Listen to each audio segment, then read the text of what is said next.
Episode 2 diawali dengan masa lalu Berlin yang kelam. Dia adalah orang Korea Utara. Berlin dan ibunya yang berada di Sungai Yalu, perbatasan Tiongkok dan Korea Utara, untuk kabur pergi diam-diam dari Korea Utara ke Korea Selatan atau ke negara bebas lainnya. Namun mereka berdua ketahuan. Mereka berenang ke dalam untuk menghindari tembakan, tetapi ibunya Berlin terkena tembakan dan mati di tempat. Saat itu usia Berlin 10 tahun. Berlin langsung dibawa ke tempat kerja paksa saat itu juga. Berlin dipukuli habis-habisan di sana oleh beberapa anak lainnya. Tetapi ia melawan dan membunuh salah satu orang yang memukulinya. Jumlah orang yang takut pada Berlin semakin bertambah setiap kali Berlin diisolasi. Berlin menjadi sandera selama 25 tahun dan bebas karena mengajak tahanan lain melakukan pemberontakan dan menghabisi para tentara. Sin berpindah ke bank percetakan. Berlin melaporkan situasi setelah 15 jam perampokan kepada profesor. Para sandera yang juga karyawan bergantian mencetak uang dan menyiapkan makanan.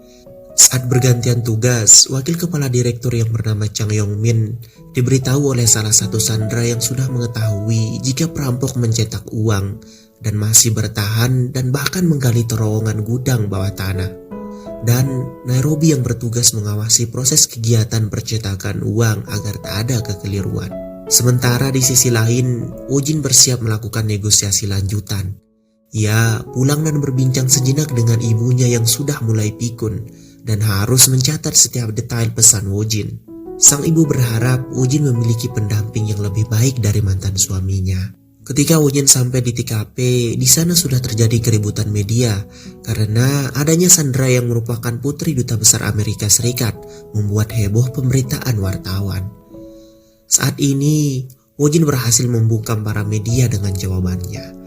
Ketika masuk ke dalam markas, Woo-jin langsung mengatakan kalau ia yang akan bertanggung jawab dalam membuat semua keputusan negosiasi, mulai dari operasi khusus hingga setiap informasi untuk pers. Woo-jin mulai menganalisa kalau perampok memiliki rencana yang sangat matang, mempersiapkan persenjataan canggih, bahkan memprediksi langkah polisi. Setelah selesai membahas semuanya dengan para anggotanya, Woo-jin kemudian menelpon profesor.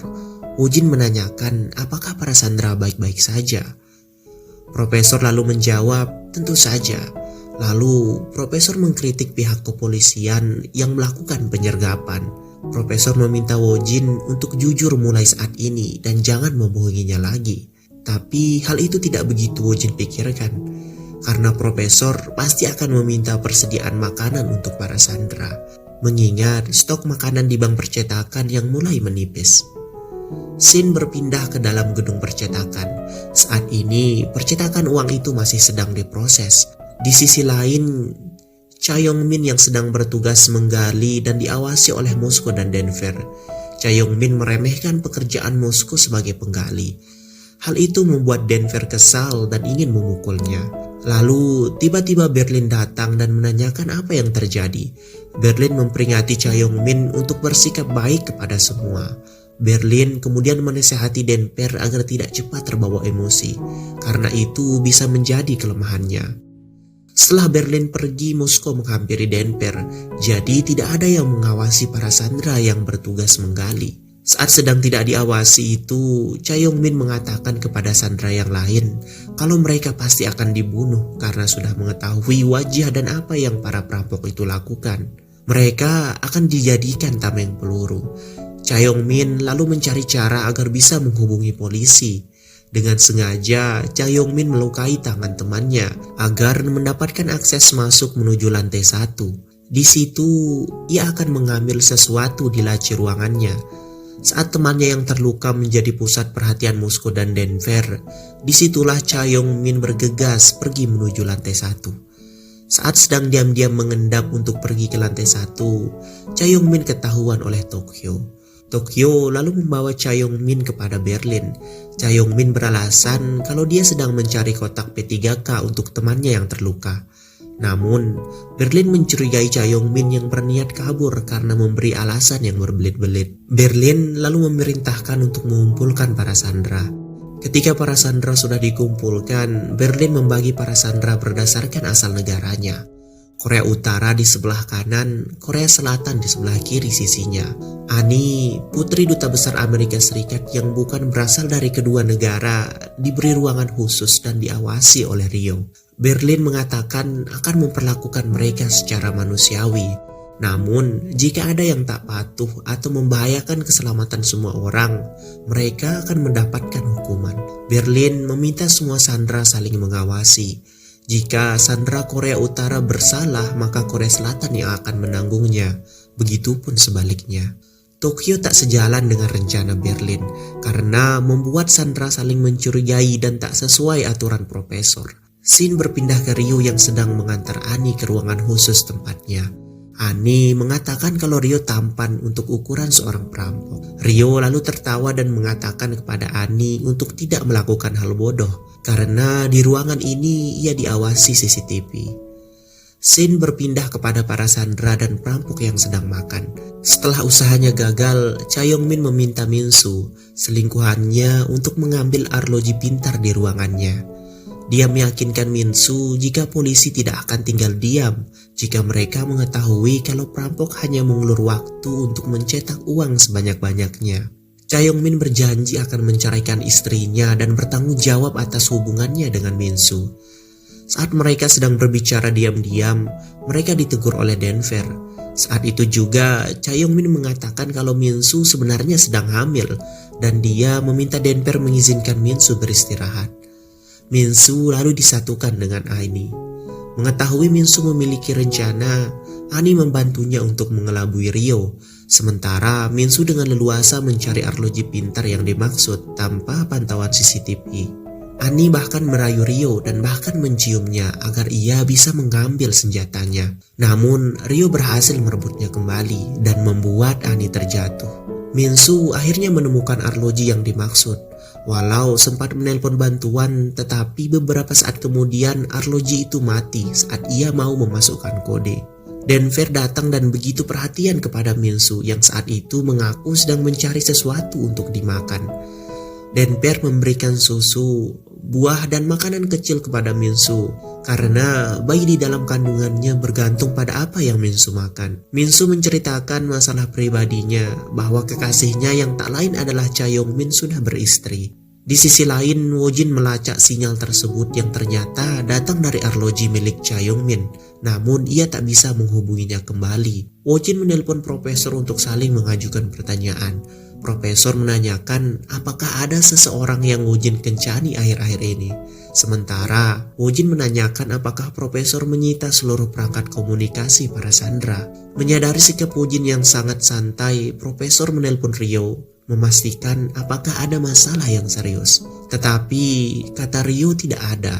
Kemudian profesor yang sudah sangat penasaran menanyakan kabar Woo-jin sebagai Pak Sun-ho melalui pesan telepon.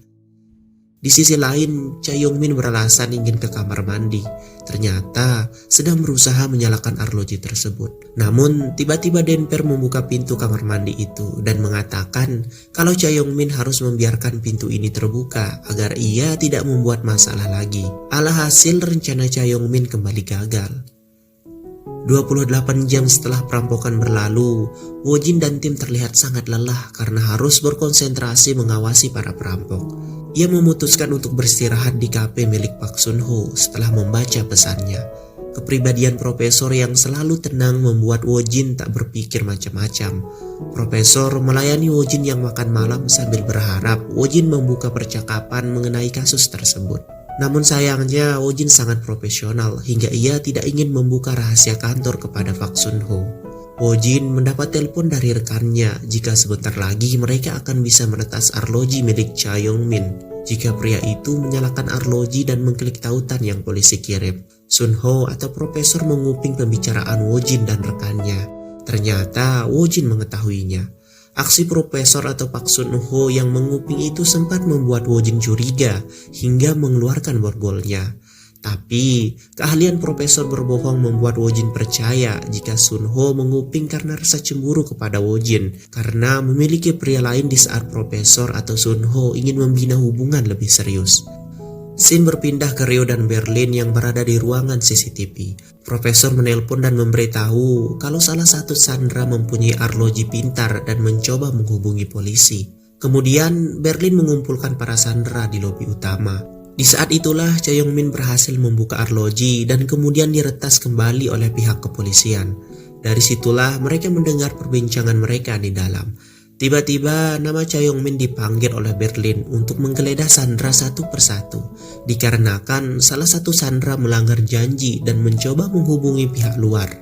Karena dia sebagai wakil kepala direktur, ia harus bertanggung jawab kepada para bawahannya. Cha Yong-min menjadi gugup sehingga arloji itu dia berikan kepada Min-soo secara diam-diam. Saat Min-soo menjalani pemeriksaan, alat mendeteksi logam tidak berbunyi. Berlin yang menyadari hal tersebut menyuruh Cha Yong-min untuk kembali mendeteksi Min-soo. Pada saat itu, tiba-tiba alatnya berbunyi. Saat itu, Min-soo menggunakan kalung, jadi Berlin mengira alat berbunyi karena kalung yang digunakan Min-soo. Namun sialnya, arloji itu terjatuh dari saku bajunya. Berlin marah dan menghancurkan arloji itu dan seketika itu juga memutuskan hubungan telepon dengan polisi di luar. Saat itu juga profesor menelpon dan Woo-jin berpura-pura tidak mengetahui apapun saat profesor menelponnya. Profesor berkata kali ini ia akan memaafkan perbuatan meretas yang ia lakukan dan para sandera yang bisa membahayakan keselamatan semua orang. Namun tak ada kesempatan lagi bagi orang yang tak mau bekerja sama.